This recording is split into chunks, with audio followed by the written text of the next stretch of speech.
On April 13th, 1612, beneath the early morning sun, two legendary samurai faced off on Ganryu Island, culminating in a duel that defied expectations with its shocking conclusion. Today we explore the greatest duel in history, fought between Miyamoto Musashi and Sasaki Kojirō to settle the debate on who was the most deadly warrior in Japan. This duel was so much more than a sword fight. It was a clash of titans. Stay with us as we uncover the critical moments that immortalized these legendary warriors. The duel between Miyamoto Musashi and Sasaki Kojirō did not just happen overnight. It was a result of an inevitable rivalry and intense personal ambition. Miyamoto Musashi, born in 1584, was a renowned ronin, a masterless samurai, known for his unique double-bladed swordsmanship and a non-traditional approach to combat. Musashi spent most of his life wandering Japan, seeking to prove himself as the supreme swordsman. His methods were often unconventional. He was known for arriving late to duels, using psychological tactics, and generally doing whatever was necessary to ensure victory. These tactics not only gave him an edge in combat, but also helped him build a reputation that was both admired and scorned by other samurai. Sasaki Kojirō, on the other hand, was a distinguished samurai known for his mastery of the tsubame gaishi, or swallow cut, a technique celebrated for its speed and precision, likened to the swift motion of a swallow's tail. Kojirō was well regarded and served the prestigious Hosokawa clan. His fame as one of the era's finest swordsmen was well established. It is widely believed that Kojirō himself issued the challenge to Musashi. Several factors contributed to this decision. First, Kojirō's own standing as a warrior meant that a victory over Musashi would solidify his reputation as the premier swordsman in Japan. Additionally, Musashi's fame and his unorthodox methods may have irked Kojirō, who, like many others, saw Musashi's behavior as disrespectful to the more rigid samurai customs. The duel was arranged to take place on the remote island of Ganryu, chosen in advance for its neutrality and to ensure that the fight would be a fair test of individual skill without interference. They agreed to meet at sunrise on April 13th, 1612.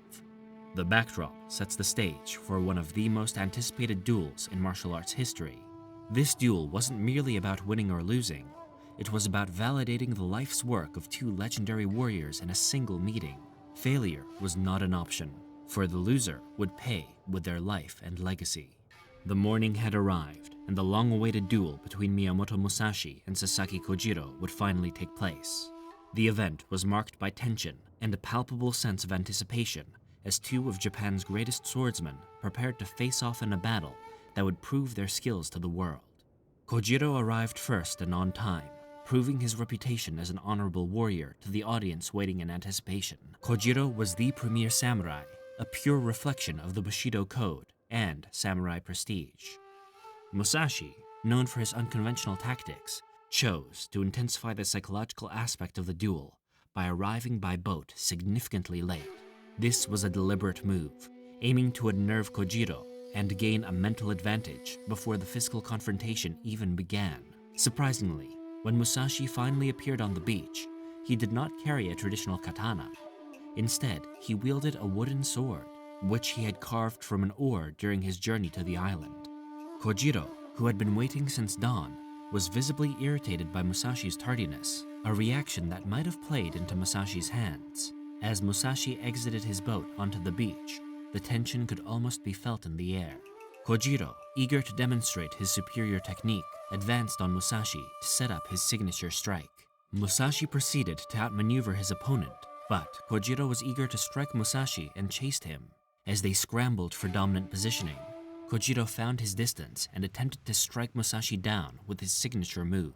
Musashi slipped Kojirō's strike by mere millimeters, and in the nick of time exploited the brief opening in Kojirō's defense.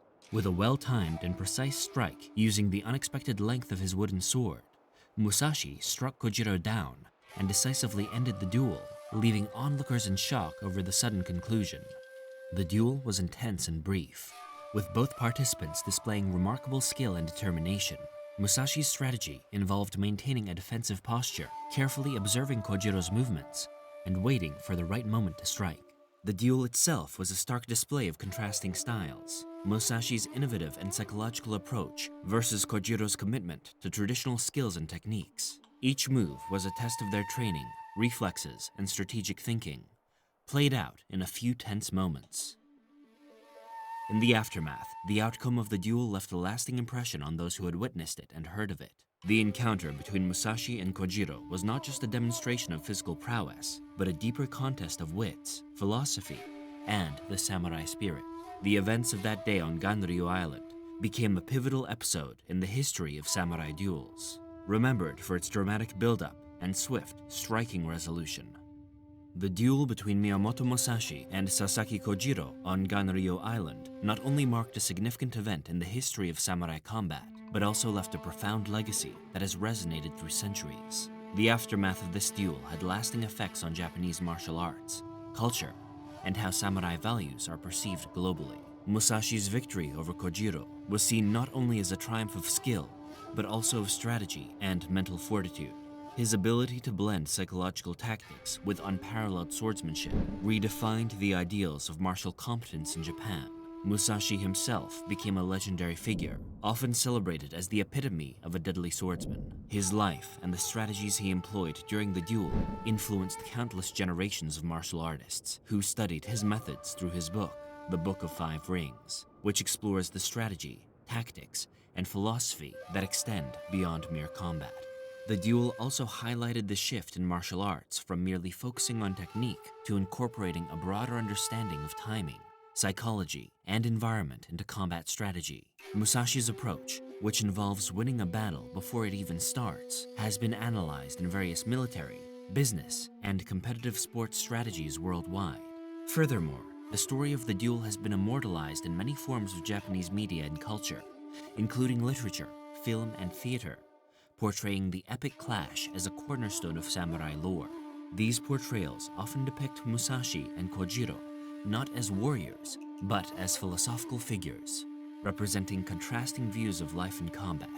Musashi's victory, and later his life as a philosopher-warrior, contributed to a narrative that idealizes personal growth and mastery over one's craft. Moreover, the duel has educational value in modern Japan and serves as a narrative for teaching principles such as respect, honor, and the importance of strategic planning. It is a frequent subject of study in various Japanese schools, where lessons are drawn on the importance of preparation and the psychological aspects of facing challenges. Internationally, the story of Musashi and Kojirō has captivated audiences, embodying the timeless appeal of the samurai and enriching global understanding of Japanese culture and historical philosophy. This duel is often referenced in discussions about the evolution of combat sports and martial arts, illustrating how ancient tactics can inform modern practices. Overall, the legacy of the duel between Musashi and Kojirō extends far beyond their immediate impact on each other's lives, or even the era they lived in. It continues to influence both the practice and the perception of martial arts and strategic thinking in numerous fields, underscoring a deep cultural appreciation for discipline, strategic acumen, and the pursuit of excellence. As we've journeyed through the epic tale of Miyamoto Musashi and Sasaki Kojirō, we've uncovered not just the mechanics of a duel, but the profound impact it left on history. From strategic mastery to cultural legacy, the duel on Ganryu Island transcends time, reminding us of the enduring values of discipline and excellence. Thank you for joining us on this exploration of one of history's greatest duels. Don't forget to like, subscribe, and share this video for more fascinating stories from the past. Until next time, keep seeking the lessons history has to teach us.